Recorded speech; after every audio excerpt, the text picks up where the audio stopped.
Hi అండి. నమస్తే. Welcome back to our channel జ్యోతిష్ వంటశాల. ఇవాల్టి వీడియో వచ్చేసి దొండకాయ టమాటా కర్రీ చేస్తున్నాను.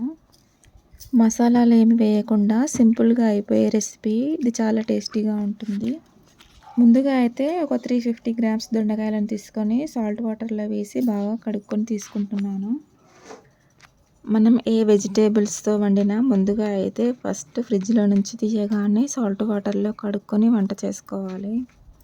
కూరగాయలకు పురుగు పట్టకుండా, అలాగే దిగుబడి ఎక్కువ రావడానికి మన హెల్త్కి చాలా హార్మ్ఫుల్ చేసే పెస్టిసైడ్స్ కొడతారు. కాబట్టి తప్పకుండా వాష్ చేసుకున్న తర్వాత మాత్రమే వంట చేసుకోవాలి. ఈ విధంగానైతే ఇక్కడున్న దొండకాయలన్నీ ఇలా రౌండ్ షేప్లో కట్ చేసుకున్నాను. మన ఇష్టం అండి. రౌండ్గానైనా కట్ చేసుకోవచ్చు, నిలువుగానైనా కట్ చేసుకోవచ్చు, నిలువుగా చేసి అడ్డమైనా కట్ చేసుకోవచ్చు. దొండకాయలను కట్ చేసుకున్న తర్వాత స్టవ్ వెలిగించి ఒక కడాయి పెట్టుకొని, ఈ కడాయిలోనికి 2 టేబుల్ స్పూన్ల ఆయిల్ వేస్తున్నాను.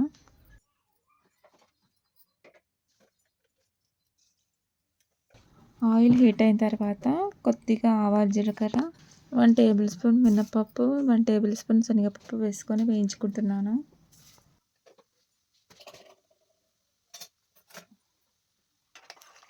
ఇలా వేసుకున్న పప్పులన్నీ కొంచెం బ్రౌనిష్ కలర్లోకి మారిన తర్వాత 2 పచ్చిమిర్చి చీలికలు, 2 మీడియం సైజ్ ఆనియన్ని ఇలా సన్నగా కట్ చేసి వేసుకుంటున్నాను.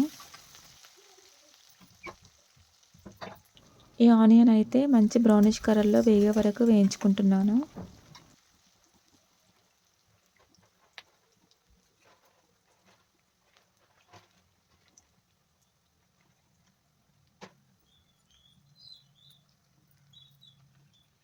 నెక్స్ట్ అయితే దీంట్లోకి 2 రెమ్మల కరివేపాకు, 1 టీ స్పూన్ అల్లం వెల్లుల్లి పేస్ట్, అలాగే 1/2 టీ స్పూన్ పసుపును కూడా వేసి వేయించుకుంటున్నాను.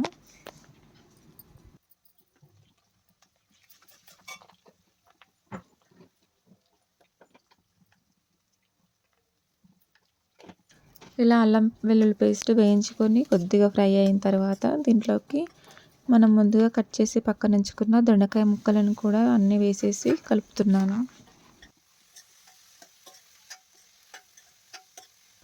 మనం ముందుగా వేసుకున్న పోపంతా ఈ దొండకాయ ముక్కలకి బాగా పట్టే విధంగా స్పూన్తో కలుపుకుంటూ ఫ్రై చేసుకోవాలి.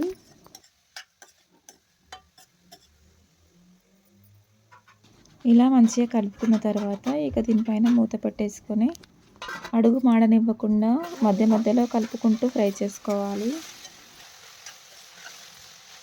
ఫ్లేమ్ని అయితే సిమ్లో పెట్టేసి మధ్య మధ్యలో కలుపుకుంటూ ఫ్రై చేస్తున్నాను.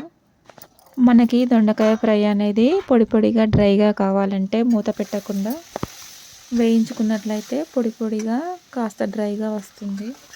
నేనైతే అలా కాకుండా కొంచెం గ్రేవీగా కావాలని మూత పెట్టేసి మగ్గిస్తున్నాను. ఇక్కడైతే దొండకాయ ముక్కలు ఒక 60% మగ్గిపోయాయి. ఇప్పుడు ఇందులోకి ఉప్పు కారాలు యాడ్ చేస్తున్నాం. మనం తినే కారాన్ని బట్టి 1/2 టీ స్పూన్ కారం, 1/2 టీ స్పూన్ సాల్ట్ని అయితే వేసి ఈ దొండకాయ ముక్కలకు పట్టే విధంగా మంచిగా కలుపుకుంటున్నాను.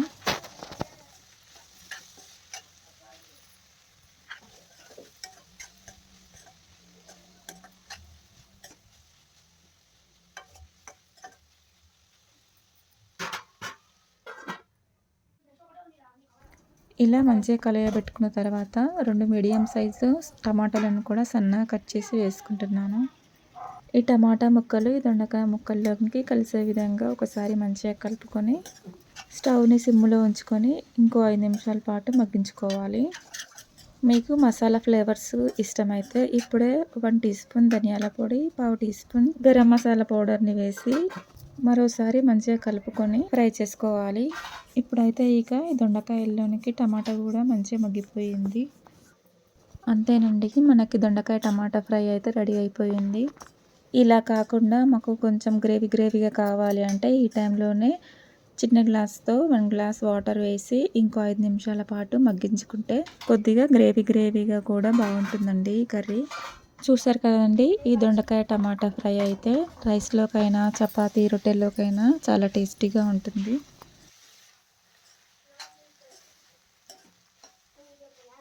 ఈ వీడియో కనుక మీకు నచ్చినట్లయితే ఈ వీడియోని షేర్ చేసి, లైక్ చేసి, సబ్స్క్రైబ్ చేసుకోండి. Thank you for watching.